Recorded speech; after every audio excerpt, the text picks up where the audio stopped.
So दोस्तों, in 1971 during the India Bangladesh conflict, कहीं ना कहीं पे तो Indira Gandhi is always blamed in that particular warfare that she could not muster the kind of the compromises she could have with the Pakistan.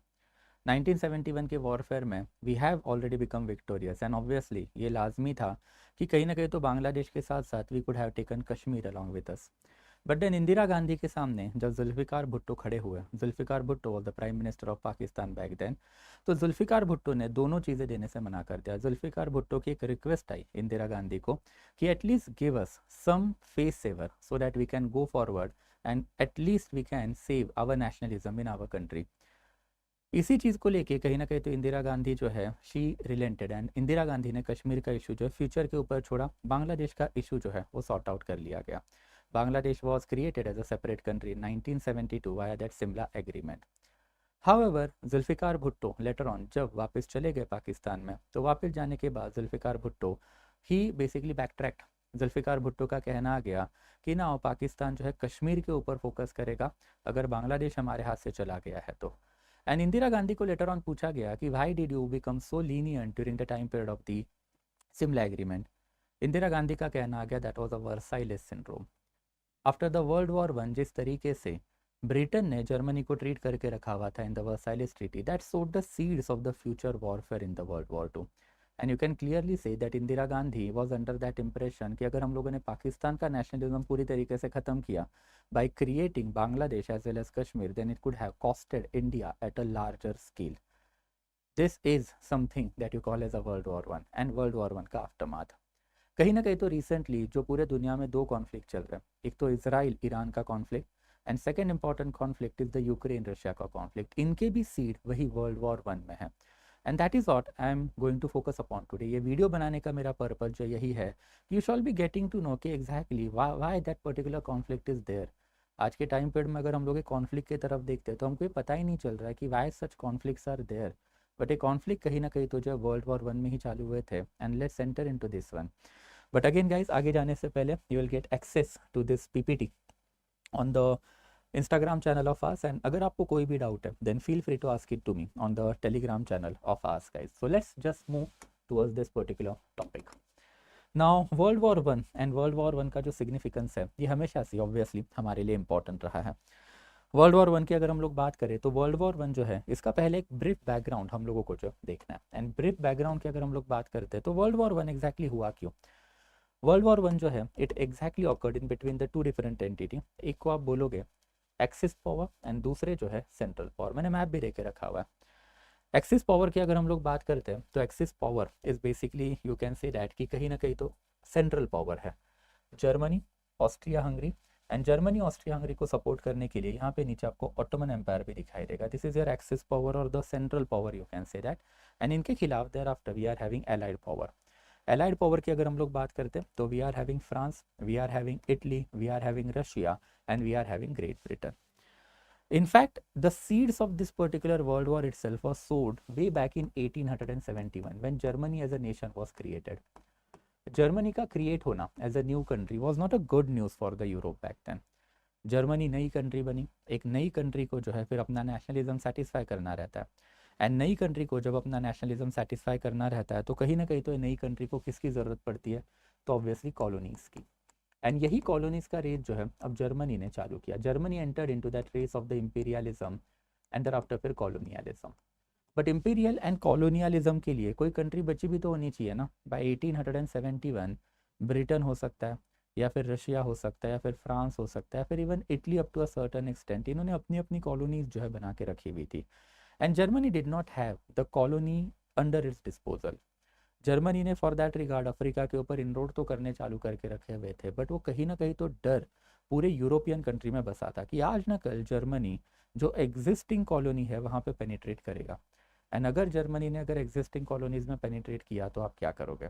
And that's from the 1871 itself there was an intense rivalry। ये rivalry जो है कहीं ना कहीं तो 1890 में और ज़्यादा बढ़ गई when Kaiser William assume the power. Kaiser William Germany के नए किंग बने एंड नए किंग बनने के बाद उनका एक क्लियर कहना था कि यूरोप की सुप्रीम पावर जर्मनी है एंड अगर यूरोप की सुप्रीम पावर जर्मनी है तो पूरे दुनिया में भी सबसे ज़्यादा कॉलोनी एंड इम्पीरियलिज्म हमारा ही चलना चाहिए। एंड धीरे धीरे करके यही कैसर विलियम की पॉलिसी की वजह से वी कैन से दैट कि entire Europe got divided into two different hostile arm camp.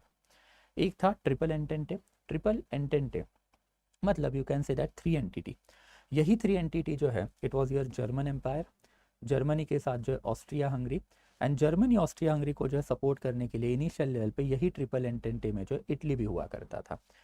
Germany and Italy ये दोनों का यूनिफिकेशन 1871 में ही हुआ था, दोनों फ्रेंडली टर्म्स के ऊपर थे। तो इनिशियल लेवल पे ये तीन कंट्रीज जो इन्होंने अपने बीच में जो डिफेंसिव एग्रीमेंट बना लिया।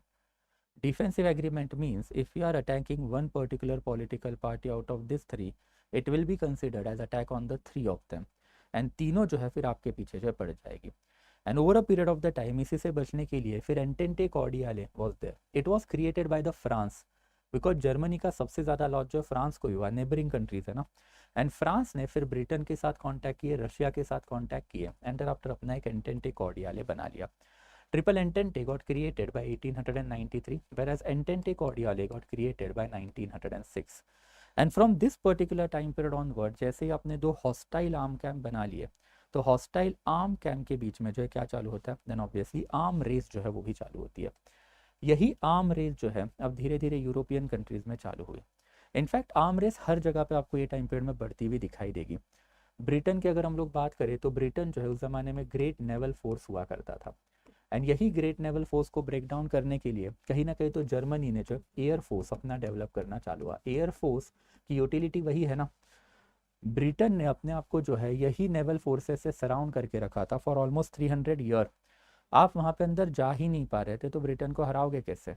And that's in order to carry out that counter over Britain, कहीं ना कहीं तो एयर फोर्स के ऊपर जो हैवी इन्वेस्टमेंट सबसे पहले जर्मनी ने किया। इनफैक्ट जर्मनी ने वर्ल्ड वॉर 2 के टाइम पीरियड में ब्लिट्जक्रिग को डेवलप करके रखा हुआ था, उसके ऊपर भी बात करेंगे, जिसमें कहीं ना कहीं तो एयरफोर्स का काफ़ी वैलिड रोल रहा है। ऑब्वियसली ब्रिटेन ने in order to basically tackle this air force दुनिया में सबसे पहले जो एयरक्राफ्ट कैरियर बनाने चालू किए। अब आपके पास जो ट्रेडिशनल शिप जो उस ज़माने में थी, जिसको आप galleons and thereafter iron clad बोलोगे, ये नहीं चलेगी उस ज़माने में। अब उसके जगह पे aircraft carrier, and aircraft carrier जो है 1905 में फिर ऑब्वियसली सबसे पहले ग्रेट ब्रिटेन ने बना के रखा था। ग्रेट ब्रिटेन ने 1905 में जब एयरक्राफ्ट कैरियर बनाने चालू किए, then obviously it not only became the naval super power but also the air super power. And कहीं ना कहीं तो ये आर्म रेस जो बढ़ती ही रही।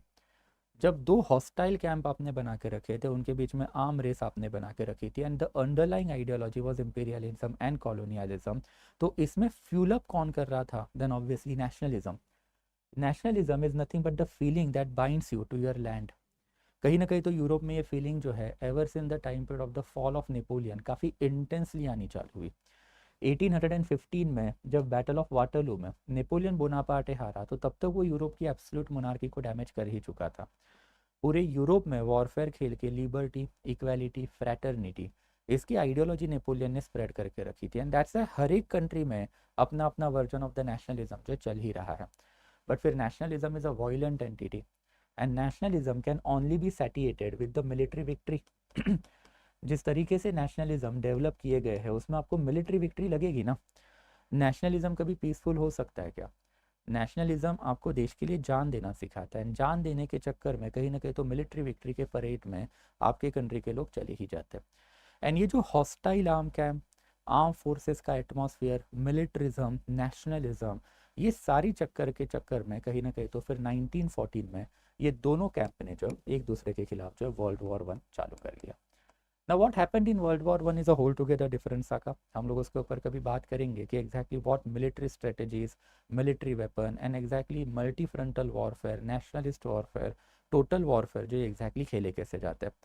But फिर obviously you can say that कि ये सारी ही चीज़ों में कहीं ना कहीं तो हम लोगों को जो है एक चीज़ काफ़ी elaborately दिखाई देती है कि in between 1914 से लेके 1919 तक, जब तक ये वॉरफेयर ख़त्म नहीं हुआ, बहुत सारा अंडरलाइंग पॉलिटिक्स जो वो खेला गया। एंड यही underlying politics is something that we want to highlight today. ये अंडरलाइंग पॉलिटिक्स में ही हम लोगों को फिर दिखाई देता है कि एग्जैक्टली गड़बड़ क्या हुई। एंड इसी पर्टिकुलर वॉरफेयर में कहीं ना कहीं तो वो सीड्स जो है वो सो किए गए of the entire future conflict. Let's enter into this one. हम लोग सारे ही गैमट की बात नहीं करेंगे, I am going to keep in to mind only 2 conflict. सबसे पहले Ukraine conflict and second important है इसराइल कॉन्फ्लिक्ट। सबसे पहले जब we need to talk about obviously Russian conflict या फिर Ukraine conflict, this is Russia in your map. Russia की अगर हम लोग बात करें तो रशिया का इंडस्ट्रियल रेवोल्यूशन वे बैक 1861 में ही चालू हुआ था। बट फिर industrial revolution is a very funny entity. Industrial revolution के लिए आपके पास चाहिए raw material, and raw material आप जो इंडस्ट्री में डालते हो उसमें आप जो फिनिश गुड्स निकालोगे, बट गुड्स बेचने के लिए आपको लगेगा मार्केट। ऑब्वियसली ये मार्केट बनाने के लिए आपको सबसे इंपॉर्टेंट एस्पेक्ट लगते हैं logistical network, and logistical network की ही रशिया में हमेशा मारामारी रही है। अगर आप रशिया का ये पॉलिटिकल मैप देखोगे तो रशिया के पॉलिटिकल मैप में आपको सबसे पहले दिखाई देगा कि ये एंटायर नॉर्थन एरिया जो है इट्स अ फ्रोजन ओशन। ये फ्रोजन एरिया है, मतलब ऑलमोस्ट 8 से 10 महीने के लिए साल में ये सारा नॉर्थ ओशियन है, नॉर्थ ओशियन जो फ्रोजन रहता है। एंड दैट्स रशिया के लिए जो है कोई लॉजिस्टिक एंगल बन ही नहीं पाता। लॉजिस्टिक में सबसे इंपॉर्टेंट आपकी शिपिंग इंडस्ट्री होती है ना मॉडर्न टाइम पीरियड में। अगर आपके पास शिपिंग इंडस्ट्री नहीं है तो आप बल्क में ट्रेड नहीं कर पाते हो। रशिया ने अपनी इंडस्ट्री डाली, रशिया के पास रॉ मटेरियल का कोई जो प्रॉब्लम है नहीं, प्रॉब्लम है रशिया को मार्केट का। रशिया की पॉपुलेशन खुद ही छोटी है, तो रशिया को अपना सामान बेचना है ना, अमेरिका में जाना है, रशिया को जो अफ्रीका में जाना है, रशिया को साउथ ईस्ट एशिया में जाना है, उसके लिए आपको शिपिंग लाइन लगता है। एंड शिपिंग लाइन के लिए आपको लगेंगे वार्म पोर्ट्स। वार्म पोर्ट्स मतलब वार्म वाटर पोर्ट्स, एंड ये वार्म वाटर पोर्ट्स रशिया के पास जो अनफॉर्चुनेटली दो ही अवेलेबल है। सबसे पहले एक तो आप एकदम ही यू कैन से दैट कि रशिया के ईस्टर्न साइड में आओगे, एंड ईस्टर्न साइड में ये एरिया में जो रशिया के पास व्लादिवोस्तोक है। ये व्लादिवोस्तोक के ऊपर जो है रशिया एंड आफ्टर जापान, इनके बीच में मल्टीपल कॉन्फ्लिक्ट हुए। इनफैक्ट 1895 एंड आफ्टर 1905 में 2 वॉरफेयर हुए एंड रशिया हार गया। रशिया के अंदर जैसे ये व्लादिवोस्तोक वाला एरिया बाय 1905 आते आते चला गया, जापान कैप्चर्ड इट, तो रशिया ने अपना फोकस जो है फिर एकदम ही फार वेस्टर्न एरिया में डालना चालू किया। And far western area for Russia is basically this one, that is Black Sea. Black Sea में जो अब रशिया ने जो फोकस किया यही पे आपको दिखाई देगा, दिस इज योर यूक्रेन। ये यूक्रेन का जो क्रीमियन पेनिनसुला आपने सुना भी होगा, यही क्रीमियन पेनिनसुला में एक पोर्ट है, एंड ये पोर्ट का नाम है सेवास्तोपोल। ये Sevastopol is perhaps the only port that is available to Russia, जहाँ पे रशिया जो है ट्रेड कैरी आउट कर सकता है। अदरवाइज रशिया के पास कोई पोर्ट ही नहीं है ना। नॉर्थ में आप जो है शिपिंग इंडस्ट्री पे जा नहीं पा रहे हो, ये वाला एरिया जो है जापान के आप पहले ही आप हार गए हो, एंड देयर आफ्टर फिर you are having Ukraine, and Ukraine में जो ऑब्वियसली क्रीमियन एरिया है वहाँ पे सेवास्तोपोल है। अगर ये एरिया आपके हाथ से चला गया देन रशिया की पूरी इकोनॉमी ही क्रिपल हो गई। कोई भी कंट्री की इकोनॉमी तभी चल सकती है जब वो कंट्री जो माल बना रही हो पूरे दुनिया में बेच रही है। अगर आप अपने गुड्स पूरे दुनिया में बेच नहीं पा रहे हो, आपका इकोनॉमी वैसे ही कोलैप्स होने वाला है। एंड यही एंगल जो है रशिया को सबसे पहली बार पता चला ड्यूरिंग द वर्ल्ड वॉर 1। ऐसा नहीं है कि रशिया को इसके बारे में पहले पता नहीं था, बट वर्ल्ड वॉर 1 में जो ये क्राइसिस बहुत ही एक्सेंचुएट हुआ, बिकॉज वर्ल्ड वॉर 1 के टाइम पर में रशिया के पास व्लादिवोस्तोक नहीं था, they had already got lost in that particular area at the hand of Japan. And Vladivostok वाला जो पोर्ट है ये आपके हाथ से जाने के बाद ये सेवास्तोपोल वाला एरिया इंपॉर्टेंट बनता है। पहले तो this is the only warm water port that Russia is having. Second important thing, Black Sea. Black Sea से ultimately strait of Dardanelles and Mediterranean Sea, ये आपको डायरेक्टली मेडिटेरेनियन सी का भी एक्सेस देता है। एंड अगर आपके पास मेडिटेरेनियन सी का एक्सेस है तो ऑब्वियसली आप यहाँ से स्ट्रैट ऑफ जिब्राल्टर से बाहर निकलो, स्ट्रैट ऑफ जिब्राल्टर से उस तरफ अमेरिका में जाओ, या फिर आप नीचे रेड सी से बाहर निकलो and thereafter you can enter into India. तो obviously it's a very very strategically significant position for Russia. Russia मर जाएगा बट रशिया यूक्रेन को कभी नहीं छोड़ेगा। Ukraine has to be under Russia, that is the underlying value. And Russia ने ये चीज़ जो सबसे पहले रियलाइज यही वर्ल्ड वॉर 1 में की। वर्ल्ड वॉर 1 में एज वी हैव डिस्कस कि Russia had entered into the warfare on the side of the France and thereafter Britain, but Russia उस जमाने में एब्सोल्यूट मोनार्की था, एंड एब्सोल्यूट मोनार्की जो है it was under tsar regime. Tsar उस जमाने में जो निकोलस हुआ करते थे, एंड ज़ार निकोलस जो है he ultimately got defeated in Bolshevik revolution. आपने बोल्शेविक रेवोल्यूशन के बारे में सुना होगा। बोल्शेविक रेवोल्यूशन ये व्लादिमीर लेनिन के अंडर हुआ, एंड व्लादिमीर लेनिन ने जैसे ये रेवोल्यूशन किया था तो रेवोल्यूशन के पहले ही लेनिन का कहना था कि this entire warfare is nothing but the bourgeois warfare, ये इंपीरियलिज्म एंड कॉलोनियलिज्म के लिए खेला जाने वाला वॉरफेयर है, तो we don't want to participate. And finally there was a compromise in between Lenin and Germany. Obviously Germany उस जमाने में रशिया का दुश्मन था, एंड दोनों कंट्रीज के बीच में जो कॉम्प्रोमाइज हुआ, and this particular compromise is treaty of Brest Litovsk. Treaty of Brest Litovsk से 3 नए नेशन जो है पूरे दुनिया के पॉलिटिकल मैप पे निकाले गए, इस्टोनिया, लैटविया, लिथुआनिया। इनको क्यूमुलेटिवली आज के टाइम पर में आप बाल्टिक ओशन या फिर बाल्टिक नेशन सॉरी बोलते हो। बट फिर ये एरिया रशिया के हाथ से चले गए, जिसके ऊपर रशिया आज भी जो थोड़ा बहुत आहत होता है। रशिया ने वहाँ पे ऐसा कोई रकस लेटर ऑन क्रिएट नहीं किया, but most important thing is that Russia had to give up the claim on that Sevastopol. Russia also had to give up its claim on that particular Mediterranean ocean का access line. And Russia की economy फिर 1917 से लेके 1922 के बीच में बहुत ही बुरी तरीके से क्रिपल हो गई। Ever since that particular time period onward Russia में बैठा हुआ कोई भी प्रेसिडेंट ये एरिया को जो अपने हाथ से जाने ही नहीं दे रहा है। 1922 के बाद जो है धीरे धीरे Stalin government came into the power. Stalin government ने जो यूक्रेन के ऊपर अपना शिकंजाई कस के रखा था, 1927 आते आते when Stalin declared his USSR, USSR के अंडर जो यूक्रेन को लाया गया। यूक्रेन के अंडर वो क्रीमियन पेनिनसुला है, क्रीमियन पेनिनसुला के अंडर वो सेवास्तोपोल है। स्टालिन के बाद वहाँ पे over a period of the time Khrushchev government आया। क्रुश्चेव गवर्नमेंट के बाद over a period of the time Gorbachev government. Gorbachev government के बाद अभी के लिए येल्सिन, एंड देयर आफ्टर फिर Putin government. Bye and large ये सारी मिलिट्री डिक्टेटर्स हैं, एंड ये सारे ही डिक्टेटर ने जो है हमेशा काफ़ी फर्म फुटिंग जो है ये यूक्रेन के ऊपर रख के रखी थी। अगर वेस्टर्न कंट्री यूक्रेन में आती है तो वेस्टर्न कंट्रीज़ के वो इंटेंशन रहने ही वाले कि रशिया की इकोनॉमी को कोलैप्स करवा देते हैं, एंड रशिया को अपने सर्वाइवल के लिए फिर ये पूरा एरिया जो हमेशा इंपॉर्टेंट बनता ही बनता है। And that's why despite this entire warfare, that Ukraine warfare, this is your Ukraine right now. ये यूक्रेन वॉरफेयर भले ही आपको ट्रेन कर रहा है, but still Russia has to fight it, because आपने वो वॉरफेयर रोक दिया, आपके हाथ से सेवास्तोपोल चला गया। सेवास्तोपोल चला गया, आपका पूरा इंडस्ट्रियल रेवोल्यूशन खत्म। इंडस्ट्रियल रेवोल्यूशन खत्म, your economy is getting crippled. And economy अगर आपकी क्रिपल होती है तो हर एक कंट्री दुनिया की, याद रखना है, इन्होंने जो कोई अमर पट्टा नहीं लाया है यूनिफिकेशन का, वो कंट्री जो ब्रेक डाउन होनी चालू होती है। एंड कंट्री ब्रेक डाउन होने के बाद जो न्यूक्लियर आर्सेनल है रशिया के पास, मोर देन 15,000, उनका क्या। And that's even international level पे भी you can say that community जो है यूक्रेन में ज़्यादा इंटरफेयर नहीं करती है। कहीं ना कहीं तो जेलेंस्की जो आपको आज के टाइम पर में अलग थलग पड़े हुए दिखाई देंगे, बिकॉज उनको सपोर्ट करना मतलब रशिया को ख़त्म करना, एंड रशिया को ख़त्म करना मतलब रशिया को डिसइंटीग्रेट करना। It's a big headache. तो this is the first angle that we can say that कि कहीं ना कहीं तो वर्ल्ड वॉर 1 के वजह से जो है ये ह्यूमैनिटी में आ गया। एंड वर्ल्ड वॉर 1 की वजह से जैसे ही ये एंगल आया हुआ है, तो वैसे एक सेकेंड इंपॉर्टेंट एंगल भी है, and this particular angle has to do with a very very age old crisis in the European politics. ये क्राइसिस आजकल का नहीं है, ये क्राइसिस जो हज़ारों साल पुराना है। ये crisis perhaps it has to do something with the oldest possible religion of the entire world. The oldest possible religion of the entire world is obviously Jewish. Some of you might contest to me on this कि Hindu religion हो सकता है, but Jewish है it is.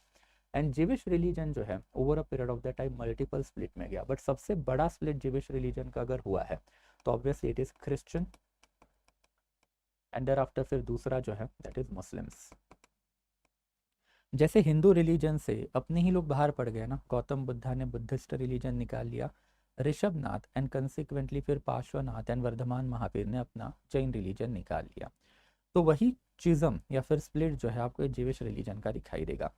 एक ज़माने में the entire Europe as well as middle east was dominated by this religion, but over a period of the time जब ये दो डिवीजन पड़े तो यूरोपियन एरिया में जो है क्रिश्चियनिटी फैली, एंड कहीं ना कहीं तो जो है फिर एशियाटिक एरिया में जो है मुस्लिम रिलीजन फैला। ये कैसा फैला इसके ऊपर हम लोग जो है कभी बाद में बात करेंगे, बट एशियाटिक एरिया में जो है ऑब्वियसली आपको जो है दिखाई देगा कि मुस्लिम रिलीजन रैपिडली फैला।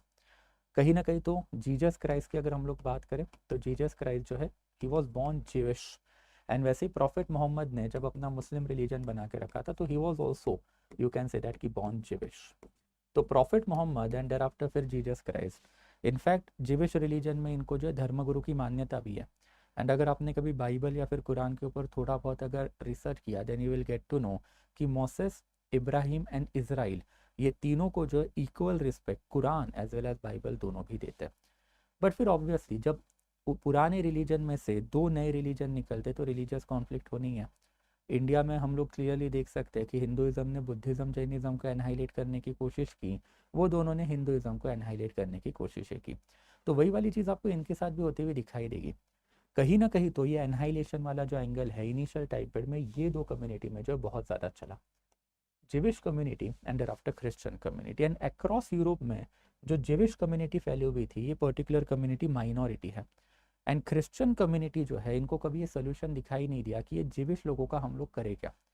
It was initial time period में यही वॉरफेयर में 1916 में फाइनली क्रिश्चियन कम्युनिटी को जो ये इस पर्टिकुलर प्रॉब्लम का जो सोल्यूशन मिला। And solution was very plain and simple कि जिविश कम्युनिटी की जो ज़ायोनिस्ट मूवमेंट है, जहाँ पे देवर डिमांडिंग कि भाई हमारे लिए जो एक सेपरेट कंट्री होनी चाहिए, ये कंट्री को जो है सबसे पहले ब्रिटेन ने ही सपोर्ट कर लिया। ब्रिटेन के उस ज़माने में फॉरेन अफेयर मिनिस्टर हुआ करते थे बैल्फर, एक बैल्फर डिक्लेरेशन आया, एंड बैल्फर डिक्लेरेशन में ब्रिटेन ने एक सेपरेट कंट्री फॉर द जिविश जो इनको जो है सपोर्ट कर दिया। बट ये कंट्री बनेगी कहाँ पे? यू टेल मी, जिविश कम्युनिटी को आप यूरोप में ही अगर एक सेपरेट कंट्री निकाल के देते तो hadn't it been beautiful, rather than picking up this entire Jewish community from the Europe and sending them directly into the hotbed of the Islamic area, that is Israel. Obviously ये बहुत ही deep rooted politics जो है कहीं ना कहीं तो under बेली entire world war 1 का रहा है। जैसे ही बैल्फर डिक्लेरेशन आया, it was a quite good proposition for the Christian conservative government across Europe.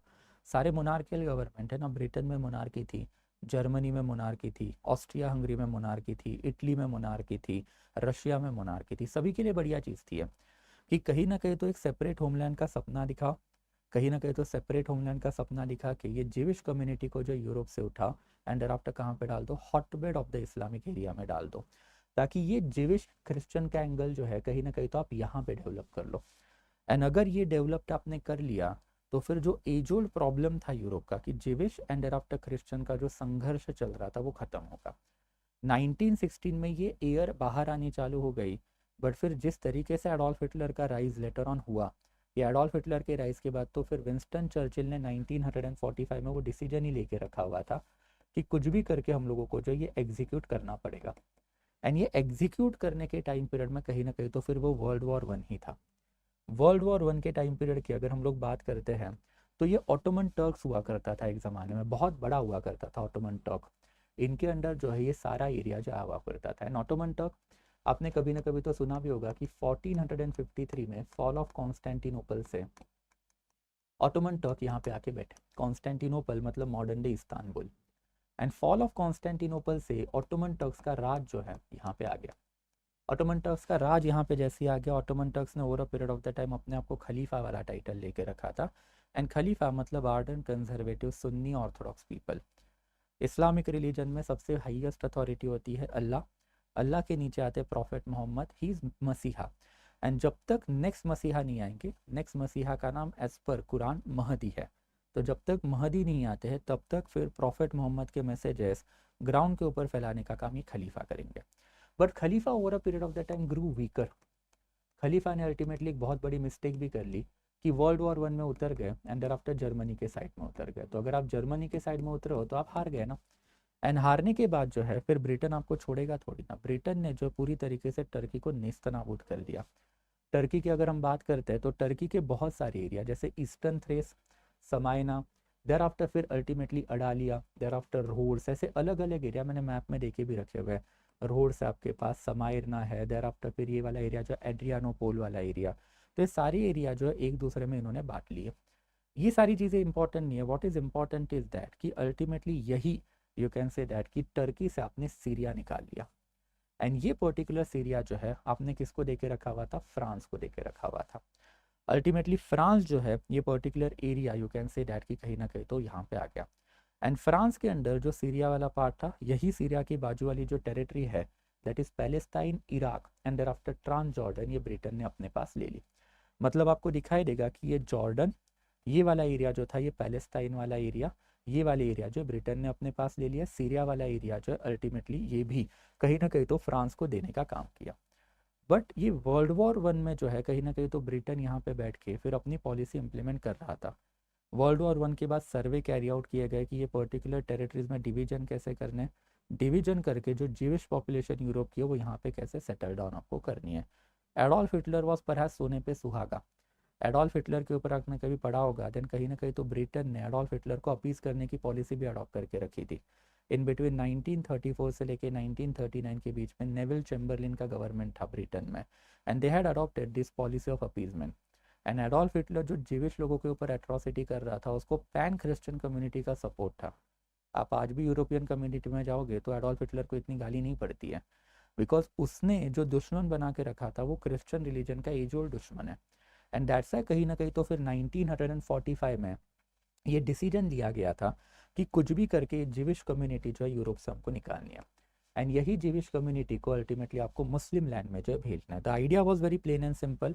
It was brain childed by one of the biggest war mongerer of that period of the time, Winston Churchill, कि अगर हम लोग ये जिविश community को निकालते Europe से, अगर हम लोग यरूशलेम में डालते, तो वहाँ पे जिविश एंड आफ्टर मुस्लिम कम्युनिटी अपना अपना देख ले। एंड ये दोनों के कहीं ना कहीं तो बैटल में फ़ायदा किसका होगा? Christian community across the Europe, because Christian community ये दोनों के फ़ायदे में या फिर ये दोनों के झगड़े में जो इंटरमीडिएट बनेगी। एंड ऑब्वियसली दो का झगड़ा होगा तो फ़ायदा हमेशा तीसरे का होता ही है। And then they implemented it in 1948। 1948 में अल्टीमेटली जो है आर्मस्टाइज साइन किया गया, एक सेपरेट कंट्री ऑफ इसराइल जो है निकाली गई। इसमें सीरिया की टेरिटरी, जॉर्डन की टेरिटरी, लेबनान की टेरिटरी एंड सर्टन लेवल पे इजिप्ट की टेरिटरी जो है वो सारी मिक्सअप की गई। एंड ये पर्टिकुलर एरिया जो है सारा का सारा आपने क्या दिया? रिलीजियस नेशनलिज्म को लेके और रिलीजियस नेशनलिज्म को बेस लेके जो आपने डायरेक्टली जिविश कम्युनिटी को दे दिया। And that's it. अल्टीमेटली फिर 1948 से लेके अब तक ये फिर एरिया में क्या हुआ है मुझे आपको बताने की ज़रूरत नहीं है। Over a period of the time पहले तो यहाँ पे जो आपको अरब इसराइल कॉन्फ्लिक्ट दिखाई देगा, Egypt and there after Israel में, जिसमें इजिप्ट खत्म हुआ। देर आफ्टर फिर Israel Lebanon, Israel Syria, Israel Jordan, ये पर्टिकुलर कॉन्फ्लिक्ट में अभी आप देखोगे तो सीरिया पूरी तरीके से ख़त्म हो गया है। लेबनान में बैठे हुए टेररिस्ट ऑर्गेनाइजेशन बैन जब ख़त्म ही हो गए, जॉर्डन बेचारा शान बैठा है तो इसकी वजह से अभी तक बचा पड़ा है। एंड अब यही वाला कॉन्फ्लिक्ट जो है कहीं ना कहीं तो अब ट्रांस बाउंड्री में एस्केलेट होके जो है सऊदी अरेबिया के उस तरफ, मतलब थोड़ा सा ऊपर वाले एरिया में आप जाओगे तो ऑब्वियसली ईरान वाले एरिया में पहुंच गया। मुस्लिम वर्सेस जिविश, ये एंगल जो अगली एंगल है। एंड ये पर्टिकुलर एंगल डेवलप करने का काम जो है विंस्टन चर्चिल ने 1948 में किया ऑन द बेसिस ऑफ 1946 का बेल्फर डिक्लेरेशन। एंड वो 1946 का Balfour declaration again unnecessarily British political class ने, it was a very well thought out policy we can say that, जो लाके रखी हुई थी। तो I hope it is quite clear. Again you can clearly say conflict तो आपको पता ही है, तो कॉन्फ्लिक्ट के ऊपर हम लोग और ज़्यादा बातें करेंगे, इसका कोई सेंस तो बनता नहीं है।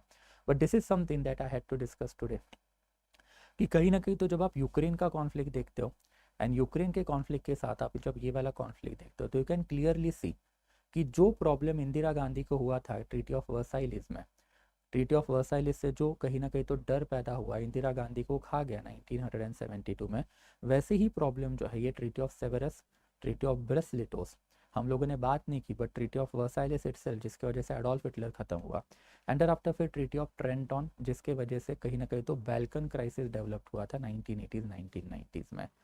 तो ये वर्ल्ड वॉर वन जो है ultimately it was a very very disaster, not only because the way it was fought, it was also because कि आफ्टर द वॉरफेयर अपने जिस तरीके के एग्रीमेंट साइन करके रखे हुए थे, इट सोड the seeds of the multiple future warfare.